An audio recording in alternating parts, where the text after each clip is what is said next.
What's up, people? Welcome back to the channel. Now, it's been a bit, but hey man, I'm back, I'm black, and this bitch gonna smack!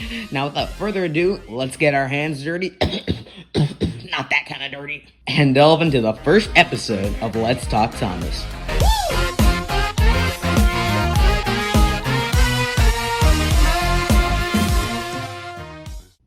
So, we all know the show's main 11. It's simple enough. You know, it goes from Thomas to Jack, or Bulstrode to Mr. Jolly's chocolate whatever. It's simple enough. But what a lot of people seem to not agree on is who in the spectrum is the best or the worst. So I've done a good amount of research. Cortana, can you tell me why girls keep leaving me on red? I pulled up some videos for you.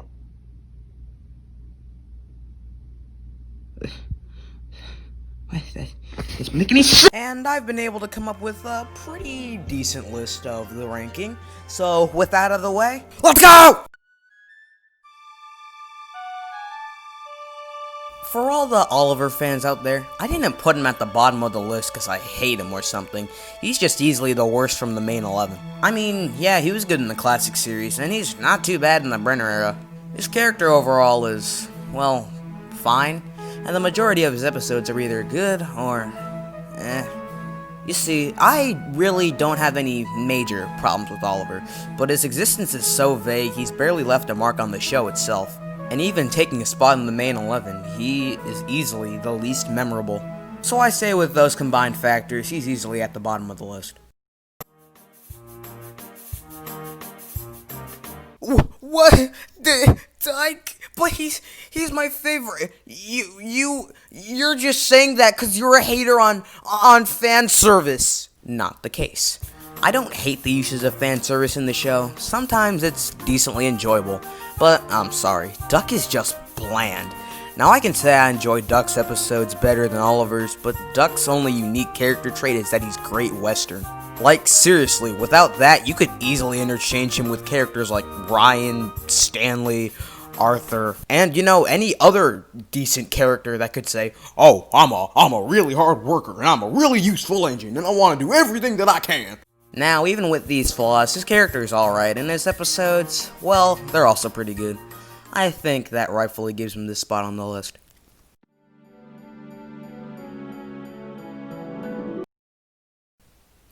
Oh, I'm sorry. You didn't see this coming?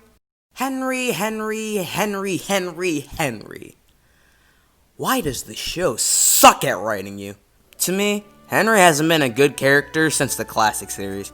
Now, don't get me wrong, he has his episodes, but from the new series and up, that ain't it, Chief.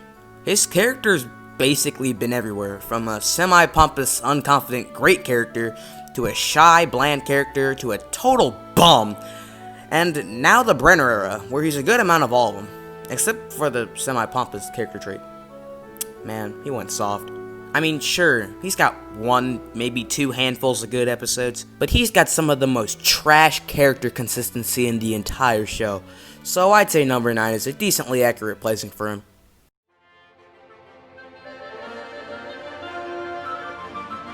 Now, Toby is personally one of my favorite characters. Even though he's a total clown, he's still one of my favorite characters.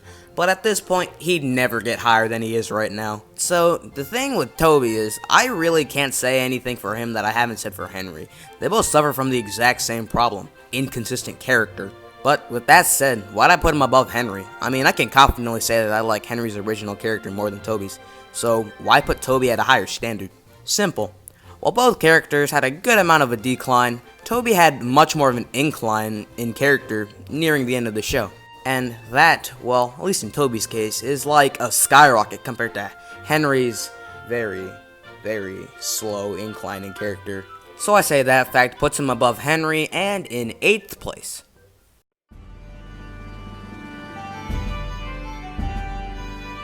Yes, I put Douglas above Donald, but only because he was an escape.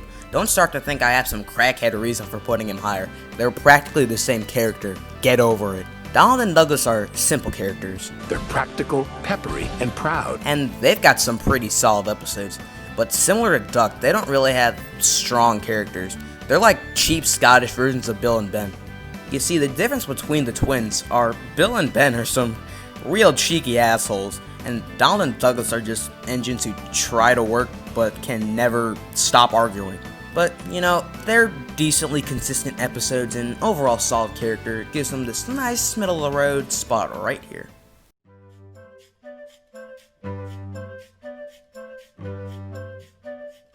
Now, originally on the list, I had Edward tied with Donald and Douglas, but after a good bit of thinking, I put him above him at number 5 for what I think is a pretty good reason. He's got that hardworking type of personality that I said I didn't really like at the beginning of the list, but Edward brings a whole new perspective to the personality. He's so much more mature and adult than most characters, almost like a parent. Sure, he had quite a bit of a fall in the new series, and even more so in the Miller era, but his bounce back in the Brenner era was honestly impressive. Sure, he's got his good amount of bad episodes, but his best episodes are cinematic gold, giving him a fair number 5 spot.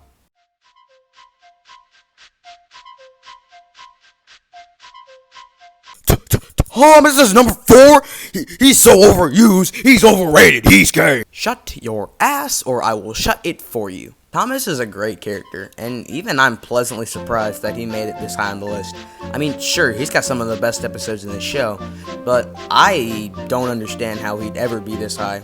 I mean, he's probably not even in my top 10 favorite characters. Well, that's debatable. I might make a video on that someday. But while I was making the list, I came to this conclusion. I just simply can't call any other character lower on the list a better character than Thomas. Like, it's as simple as that. Oh, but Thomas doesn't even compare to the top 3.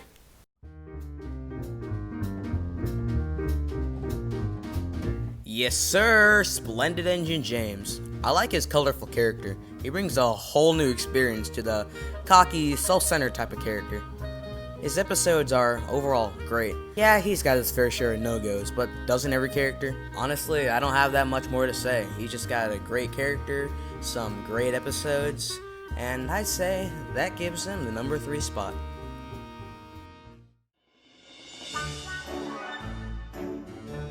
Our favorite green caterpillar. Man, Percy. Percy. I freaking love Percy! I really like his jovial character, and for the most part, it's kept relatively consistent. And his best episodes are absolutely legendary. He's just an overall likable character, and combined with his episodes he stars in, I'd say that gives him the number 2 spot.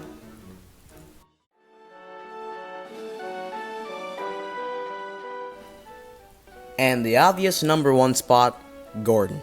He's definitely my favorite character-wise, but to be honest, I can't really say anything for him that I haven't said for Percy or James. I like his character and his episodes. But the reason I put him at number 1 is because he's got the most consistent character from the main 11. Sure, it's only one reason, and the reason isn't, like, a major difference. But, you know, in my eyes at least, this puts him above every other character, giving him the first place spot on my list. Well, guys, that's my ranking of the Thomas and Friends main 11. Tell me if you agree, if you don't, if you want to shoot me, because apparently my opinion is flawed. I don't really care. And, well, I don't really have anything else to say, so I'll see you when I decide to upload again.